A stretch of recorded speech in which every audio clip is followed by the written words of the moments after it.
Need to just play like EG. Yeah. Oh dear. Oh god. All right.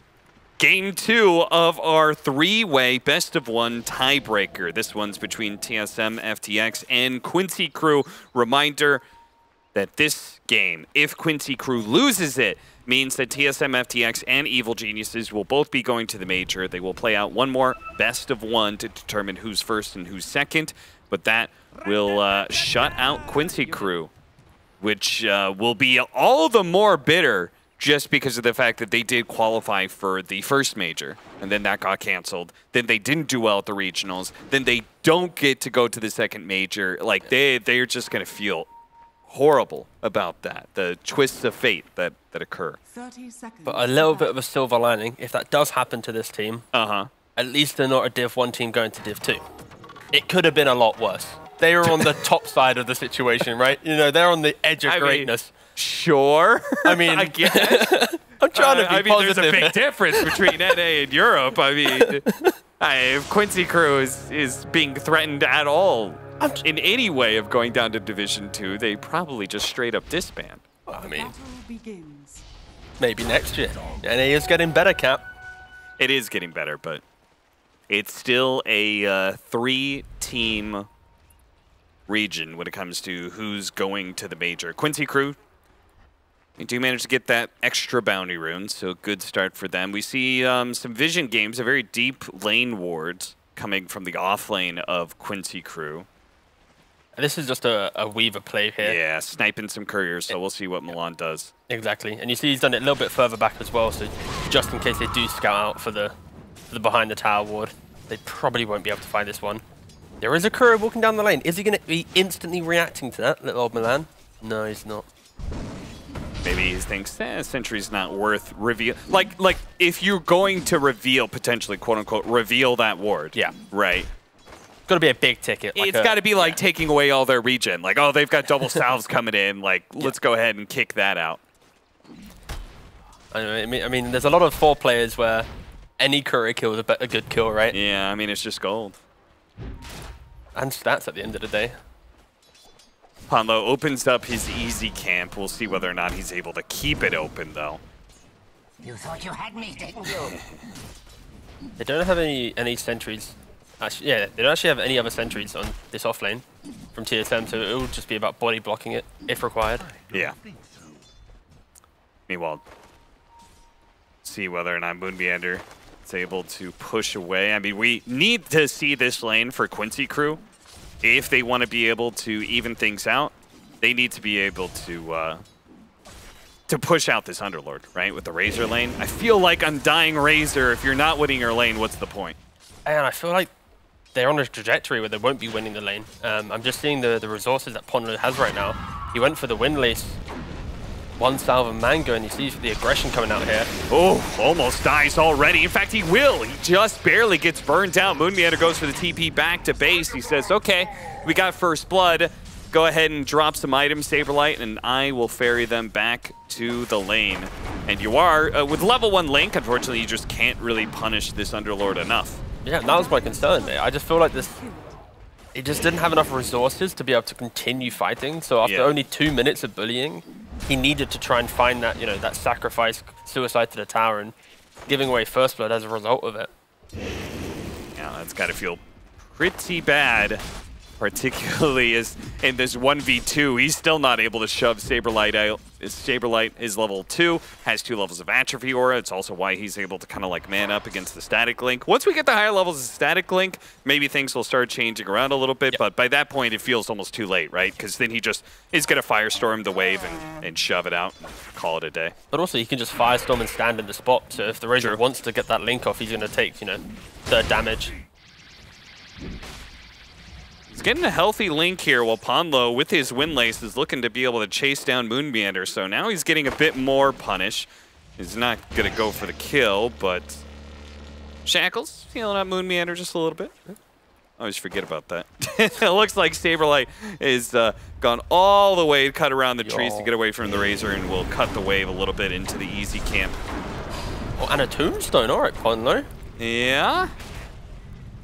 Fortunately, He's got some rabbit, at least one rabbit, 2 rabbit zombies on him, so it does do a healthy amount of damage. Pondo, oh no, he couldn't get off the second decay, and maybe he still gets a double kill. Pondo, what a redemption for him. Feeds away the first blood, but then 1v2 finds the double. I was like, oh no, Pondo, what have you? And then he just turned it around. He did the maths. What a god, actually. That's how you know that man's not from NA. He did the maths exactly. He was completely right.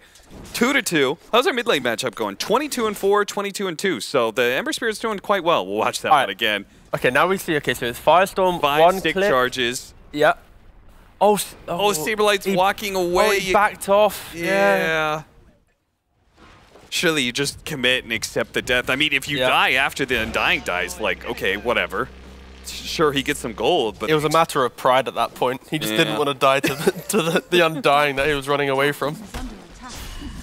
You always got to respect the Undying, especially within the early stick. But yeah, all right, nice little recovery there from Pondo. This was a lane that looked like it was going pretty south, but nice little clutch play. Yeah. And the Razor getting a bunch of solo experience probably means, yeah, he's well on his way almost to level 5. So the Underlord's going to have to do a lot of back laning now. Yeah, I mean, we were just about to talk about this. Oh, the Undying, the Shaman, they're both going to be level 4, level 5, playing the lane with confidence. And yeah, all right. Quincy right back in it, but you talking about the mid lane. What is it? He doubled down on the wards. You really, man, has he got a curry yet, though? I feel like he hasn't even got one. I don't know. Let me double check.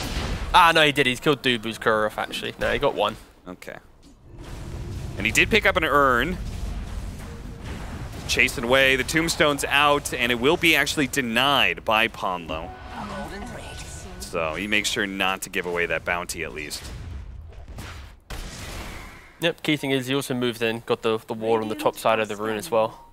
Oh, here we go. Go on, Milan. You know you want it. Oh, he does. You know the worst thing here? Tomato was very heads up. He knew that Milan was sniping those vision. He brought the courier in the tree line on the way out. Yeah. And on the way back, he was like, automatically went back. Yeah. But like Tomato, he knew. Like he purposely made sure he didn't. Oh, Milan! He tries to contest the runes, but Bryle gets there first and punishes Milan for showing his face with a big sonic wave. And a tip to boot. Yeah. Is this often happening in these series? I don't think we saw any tips. I don't see Bryle tip too often, to be honest. Yeah, I mean, I try to keep up to date with who tips who, and you know, the previous series was a bit bland on the tips, but this one. I mean, there is something about Quincy Crew TSM, like a big way that series went the way it did, right? Was the supports constantly rotating through to the mid lane and securing power roots, right? We talked about that on the panel, so maybe that's just like a bit of a do the same old thing for Quinn that you did last time, but this time, you know, I've got an answer for you. Saberlight goes for a TP out. Oh, that had to be real close. That feels pretty bad. Barely doesn't complete the TP. Barely goes down beforehand from that last swing of the Razor. Yeah. Beautiful stuff. Now you are. He's living the dream. He is. Well on the way to level 7. Got treads. Wraithbound, yeah, he's got no contest here. Quinn, really.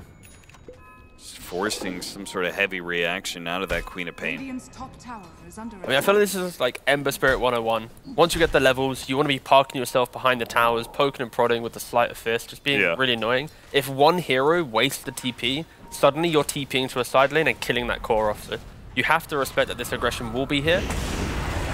Very important.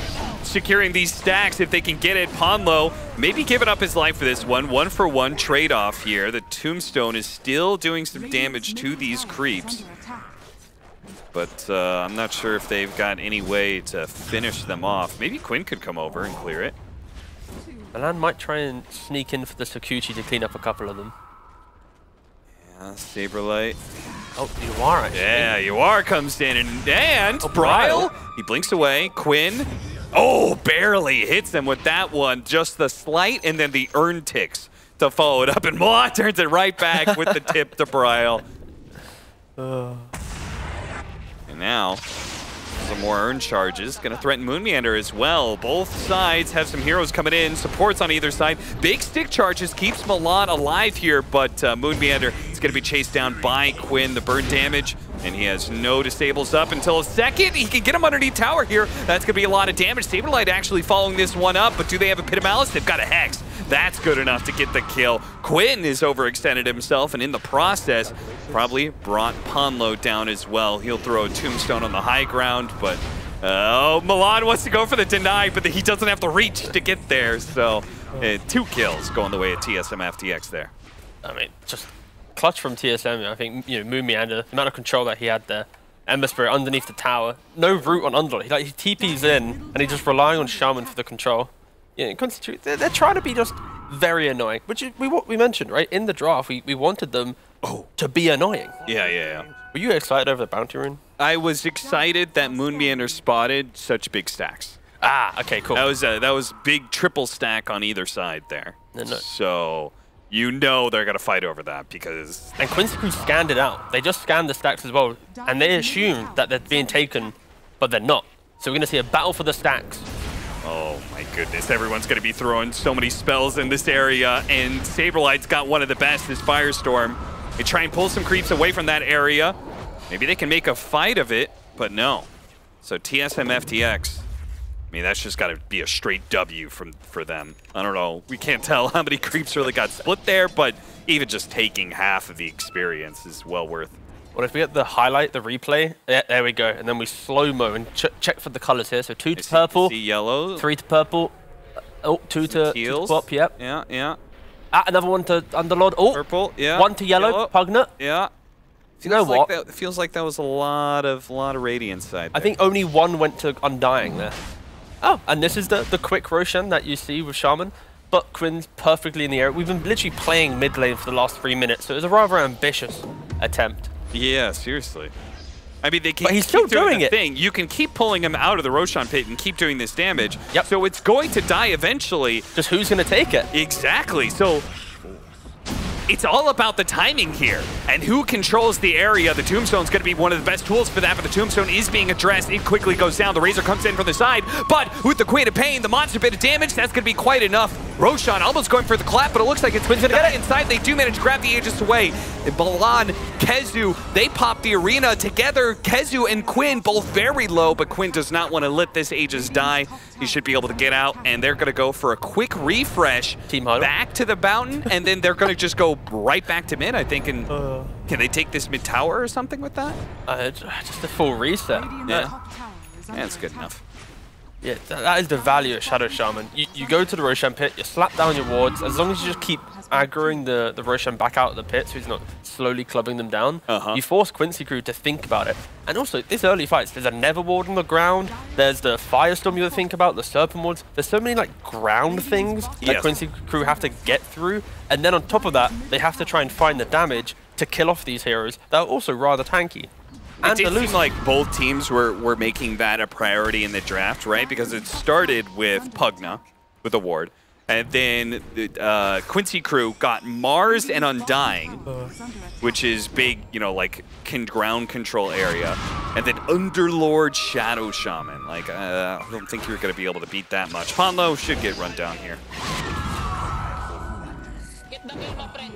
No, the fact that TSM are able to take that Aegis, they also didn't really need the help of Tomato. We've not mentioned him at all in this game so far, and that's a good thing for TSM. Yeah. He's living the dream. 104 CS in lane, over 20 denies. Yeah, meanwhile, the Razor got involved, and he actually died for that, so that is a big reason why there is such a big net worth difference between Chaos Knight and Razor here. And the thing here, in the upcoming minutes, we're going to see this timing of CK's aggressive, but with Armlet Blink, whilst Razor is going to be aggressive with the BKB. So if CK finds initiation, you can mitigate that BKB even being useful, 100 to 0 with the burst of Quap on top of that. But on the flip side, if Razor gets into the fight, you could just prevent CK and the value of his, 7k net worth right now. The smoke in, Arena on 4, what a beauty! But do they have the heroes to follow it up? They've got a really nicely placed Tombstone. They need to address that. The wall's not actually protecting it, and there's no heroes behind it either. In fact, Tomato's going to show up to his first fight, blows up Ponlo. Quinn is still in the neighborhood with that Aegis, and he sees a lot of low heroes. He finishes on Moon Meander, gets a double for that. And will he dive in for Saberlight? Milan's going for it, spots him TPing out, but that's all they get. That's all they see. And TSM FTX probably walk away. Oh, didn't get the tier 2. That would have been nice. Yeah, they really wanted it. They brought pretty much all their sieging heroes to try and take that tower. But yeah, overall, you know, you see here, gold exchange, pretty much dead even. Yeah. It's now going to be this point of the game here. The CK, he just bought the Blink Dagger. It's being shipped out? Yeah, it's being shipped out now. How are they going to play around this? They also, you have to respect the fact that Ember Spirit did snatch the Aegis in that 11-minute fight. Yep. So simply jumping him isn't an option. It's going to be blowing up the Mars, blowing up the Razor, or even just killing off the supports if they are just egregiously out of position. Yeah, with that Blink Dagger, they feeling pretty good. They're going to smoke up. They run into Ponlo. Not the ideal. He breaks the rest of the smoke. Need to make sure the Razor gets out of here. The Blink forward is going to make sure the Undying does die, but he gets off a Tombstone. Are they going to play for this Tombstone? Looks like it. Quinn's going to actually keep them under the spell here.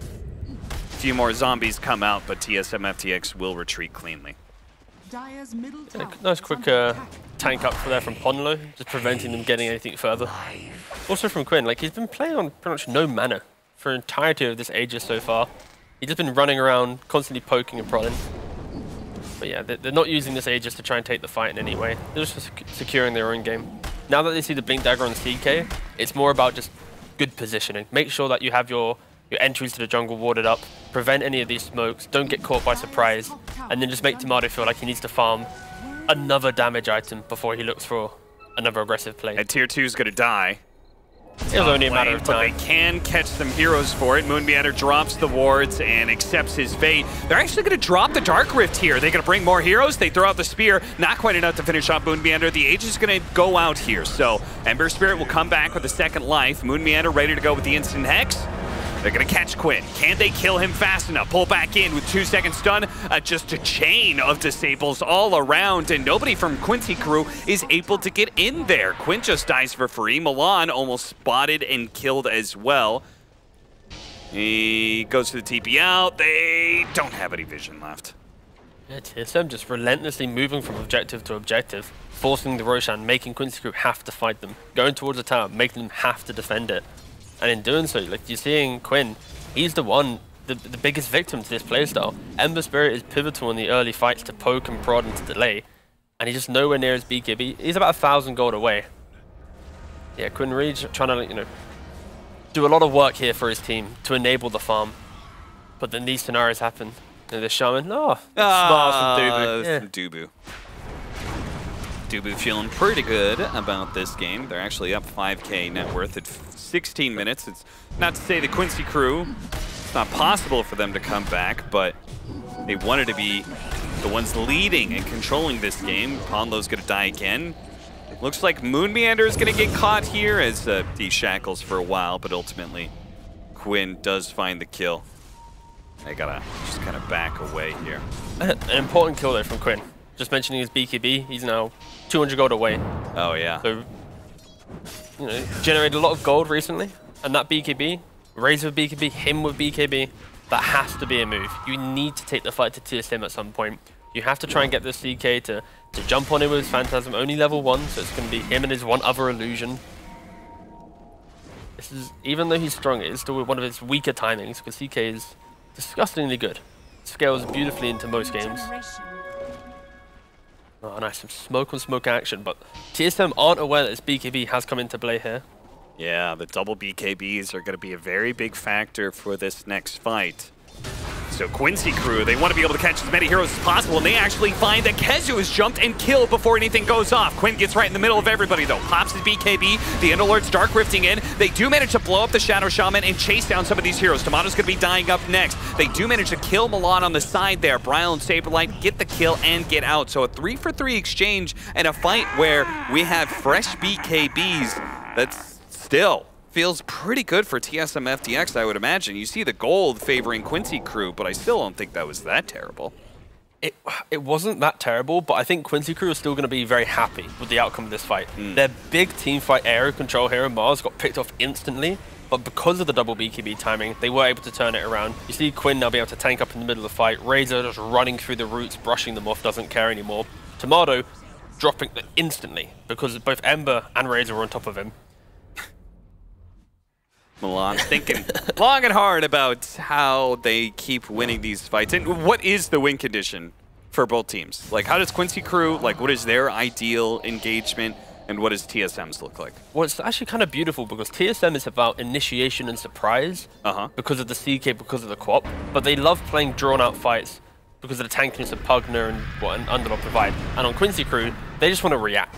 They want someone to run into them. You get the perfect tombstone off. You got Weaver with an Axe maybe later on down the line. That the return in the fight with the arena. So yeah, I think both drafts actually play into each other, where TSM needs to find the pickoff. Quincy Crew wants to find that counter initiation, and it's more on TSM that this mid fight where they got surprised by that Ember BKB, they can't let that style of fight happen again, because Quincy Crew will thrive, and this 4 or 5k lead that they have will slowly become an even game, and this Razor will slowly build up the net worth. Even though net worth is very healthy to TSM, I'd argue it's an even game just because of this window right now where CK can't really threaten the double BKB.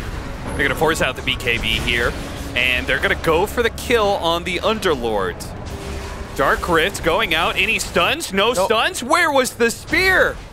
Kezu, I saw him pump fake it towards the very end there. Actually did throw it out. They're actually going to go back in now because they've used so many spells. They drop the wards, drop the Hex. Moon Meander is going to get burnt out for this one, but Saberlight's back in town here. The BKB goes off from Yuar, so TSM still need to play the distance away from this tombstone. Turn around, Sonic Wave. Kezu pulled back in to his death as Tomato claims the double, and they finish off that tombstone. Now TSM FTX start flooding the field.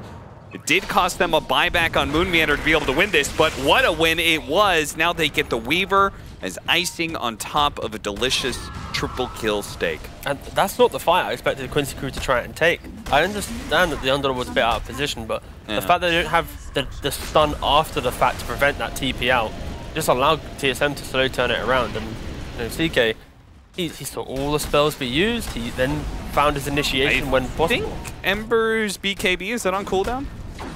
Yeah. A couple of seconds here. If they catch him right now, they might be able to get this kill. In fact, with the chain disables of the Shadow Shaman, that is indeed the death of Quinn. A big kill, dominating streak being given away. And the tips as well. And lots of tips rolling in.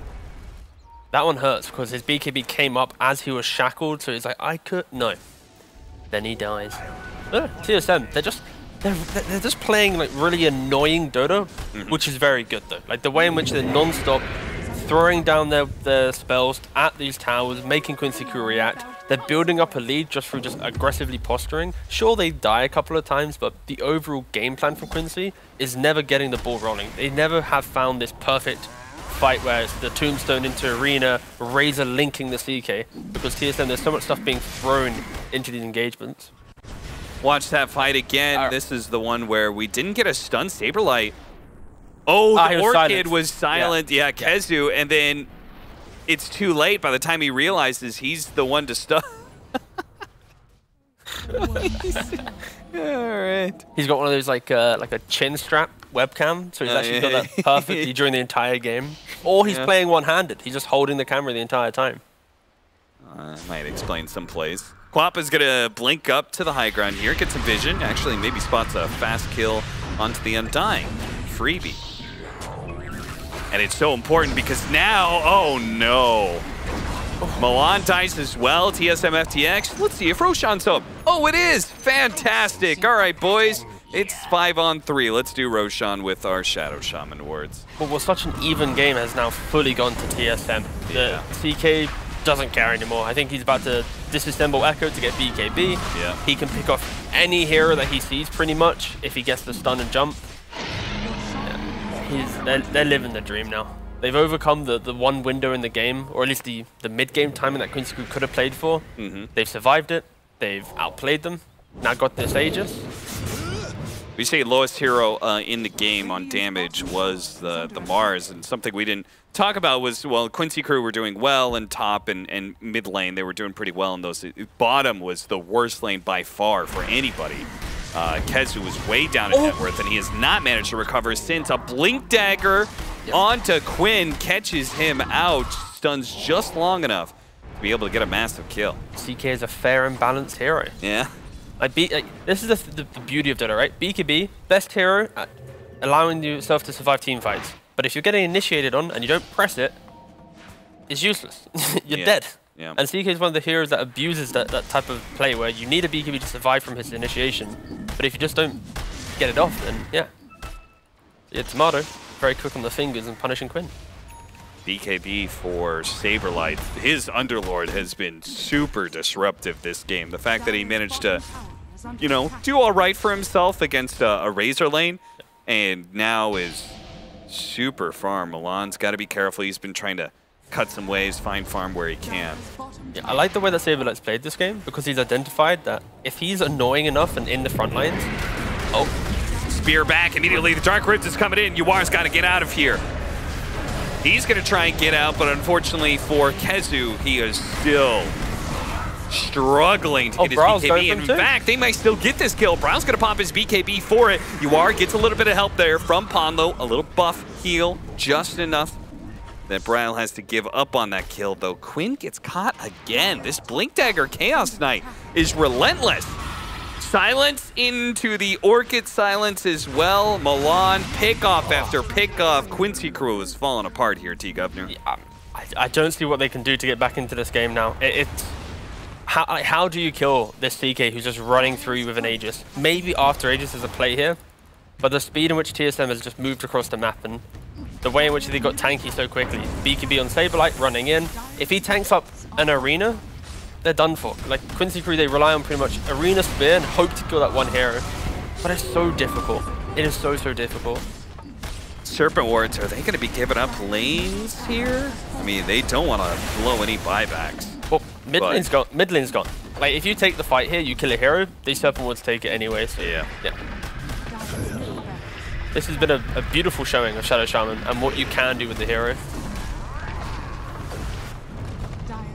So, Serpent Wards take both the melee and ranged barracks.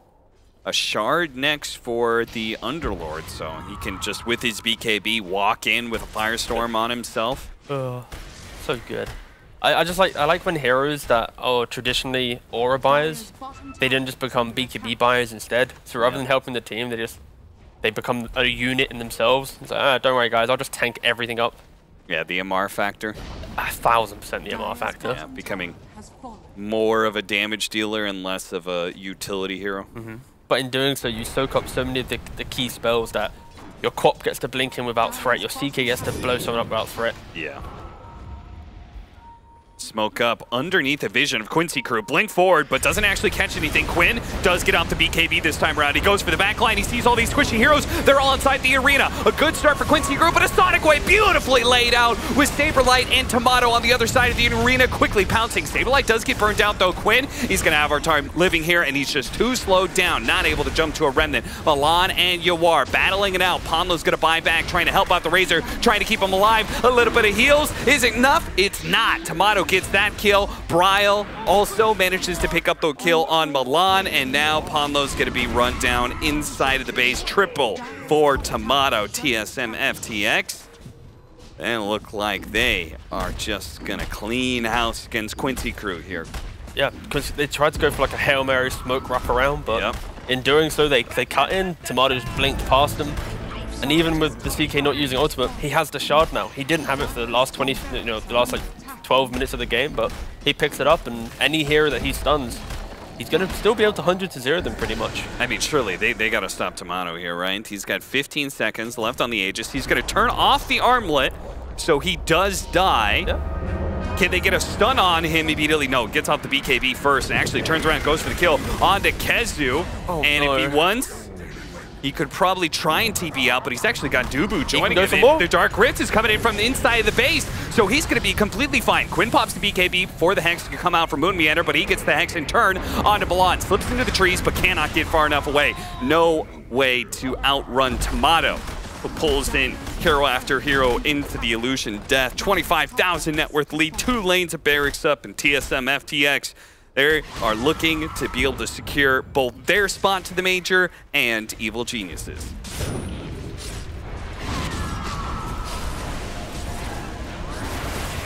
Quincy crew, not GGing out yet. They understand the severity of the situation. Hoping for a misplay from TSM, maybe an overextension or something. Dead. such a massive difference in points here. Third instead of potentially second or first, and no opportunity to make up more points at the major. An Arena goes out, but the Ember Spirit already dead. Yawar has to pull all the damage away by himself. The Tombstone quickly addressed. It's not going to be alive for long, and now it's the Razor caught as well. That's going to be 2 dead. The 2 cores rather dead, and GG is called out. Quincy crew congratulating TSM FTX, who have secured themselves a spot at the major. I mean, impressive stuff. I think this was a really beautiful game to watch in my perspective from the Shaman alone. I think the way in which they played around it, every Serpent Wards felt like it was making Quincy crew have to over